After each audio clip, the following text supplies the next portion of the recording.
I have the written statement or written sort of speech already there, already I think circulated.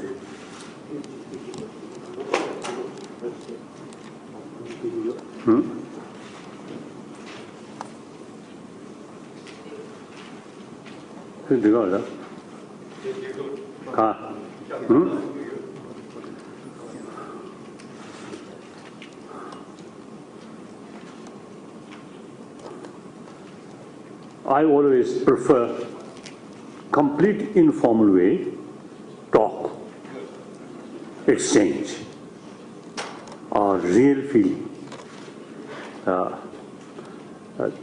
And particularly, the very purpose of our meeting, not just sort of a friendly meeting or some kind of formal general meeting, not that way. In Tibet,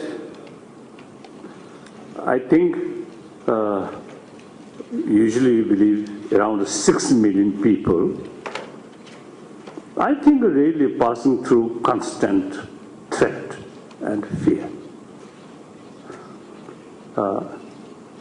Through that way, if over billion other Chinese brothers, sisters, and some other people really gain some benefit, then from one viewpoint, maybe okay, sacrifice few people and then gain more benefit to majority of people.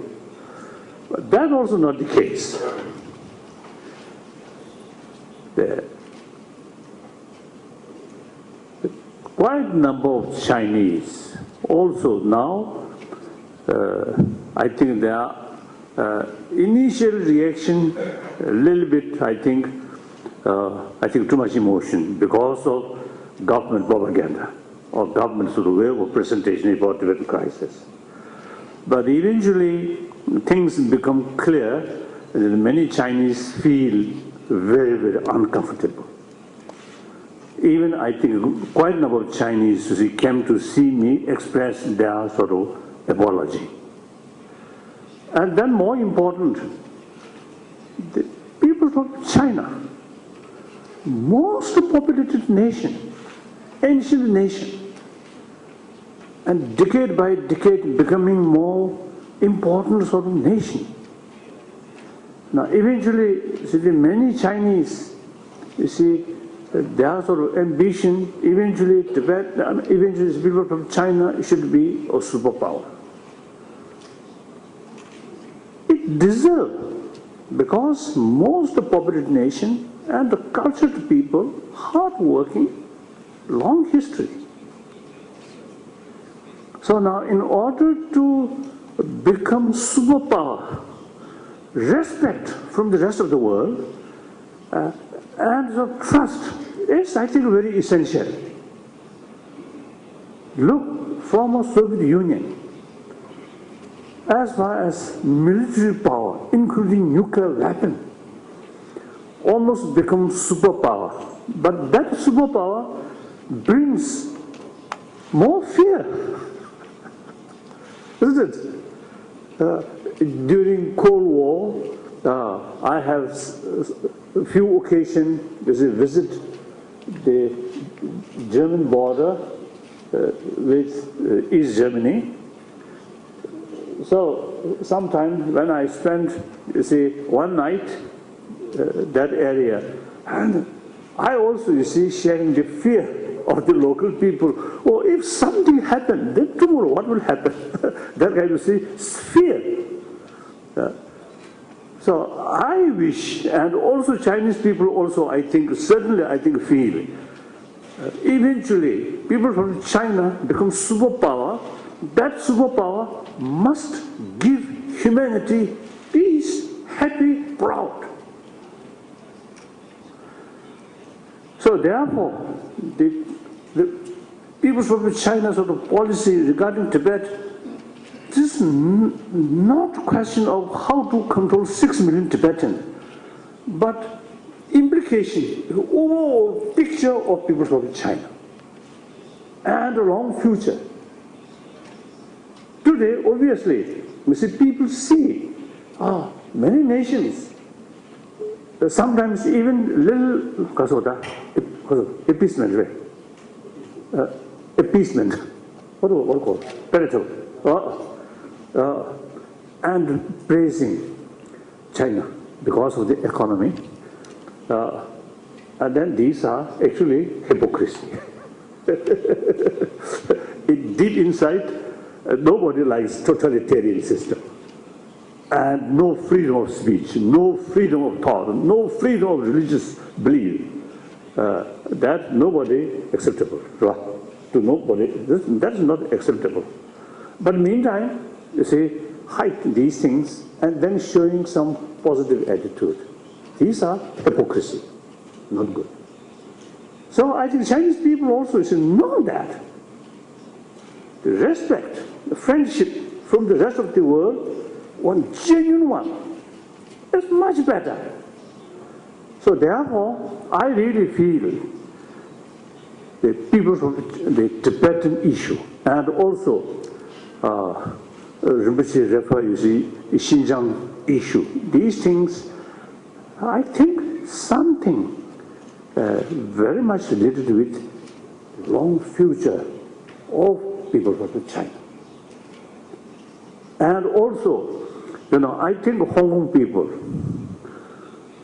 one way, sometimes they feel now they return to motherland. So anyway, proud. Now no longer British rule. It's good. But at the same time, it also brings some uncomfortable fear, uncertainty, their future. So up to now, some smiles there, but behind that smile, what is going on there? Not very, nobody, I think, very, very sure, isn't it? I feel like that. And the Taiwanese also, yeah. Of course, one China idea is good, but at the same time, you see, in deep inside, a lot of sort of anxiety, a lot of fear, is it there? And then I spent 50 years in India. The official level, or some Indian businessman, it's a smile, but underneath, some kind of suspicion, distrust. There. Not because Chinese peoples are bad, no. The system. And I think genuine totalitarian or Marxist sort of socialist system, I think we carry genuinely, and then also they regarding minority as written in the constitution, and also those choose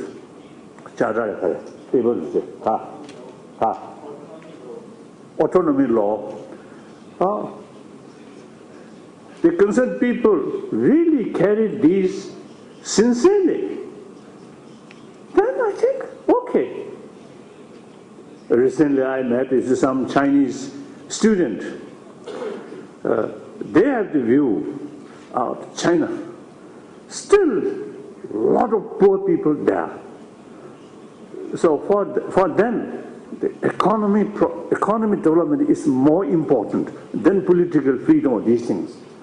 So they asked me one question.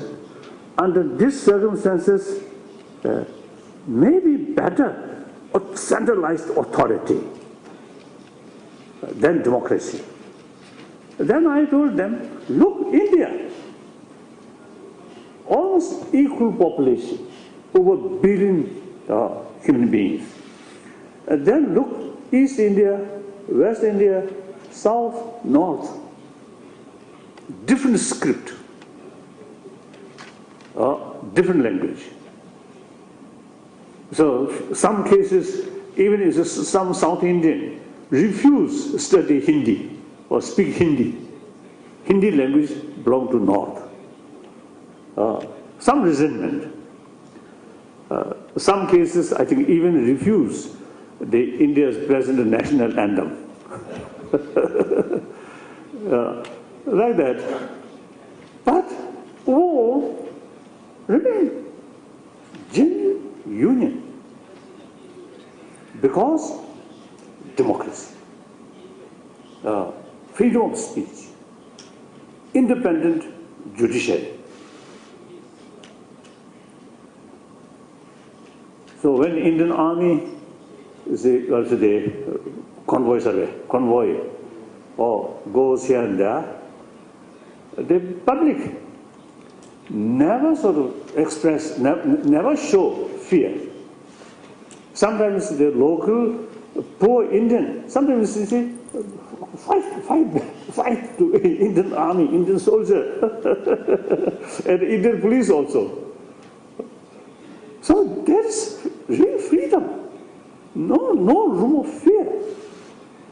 I think we are human beings.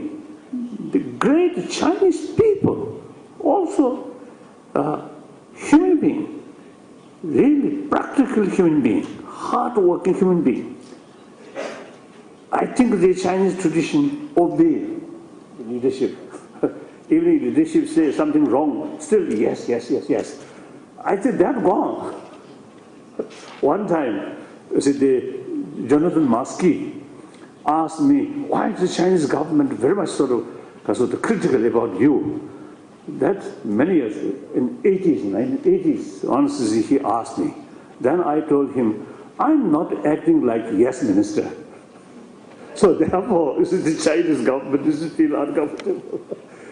So the Chinese people also, great people. Now I think enjoy freedom of speech, freedom of thought.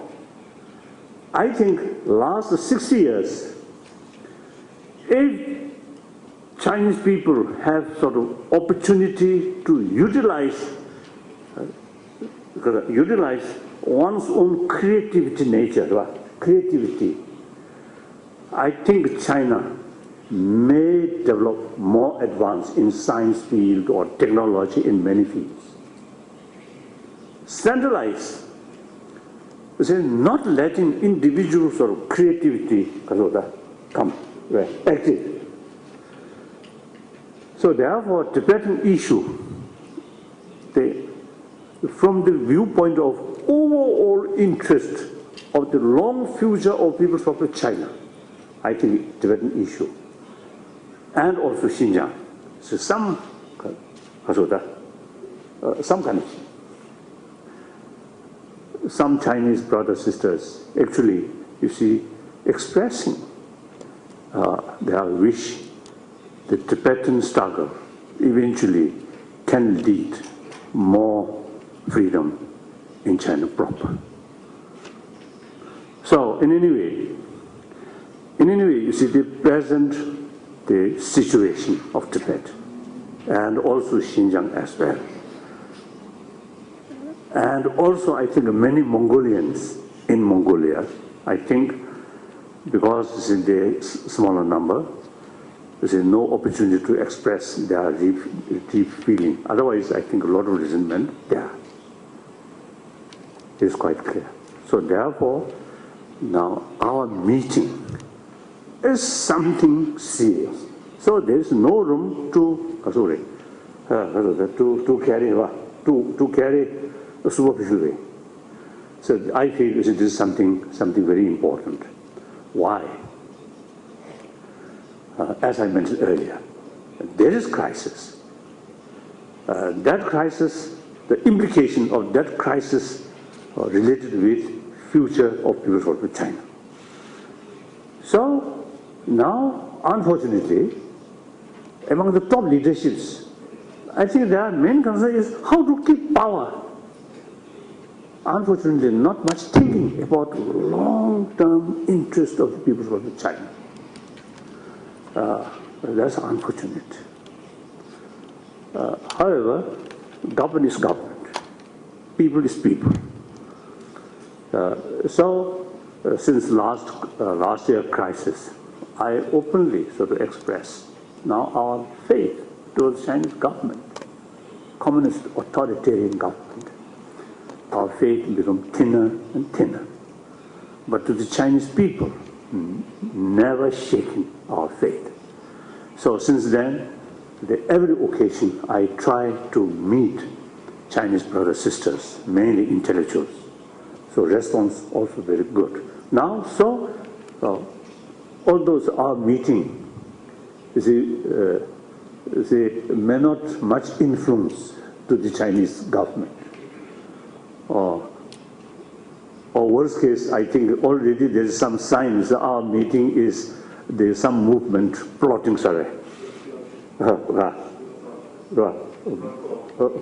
plotting or against the Communist Party or something like that, isn't it? In any case, our meeting is what we call conspiracy, because the conspiracy is not right.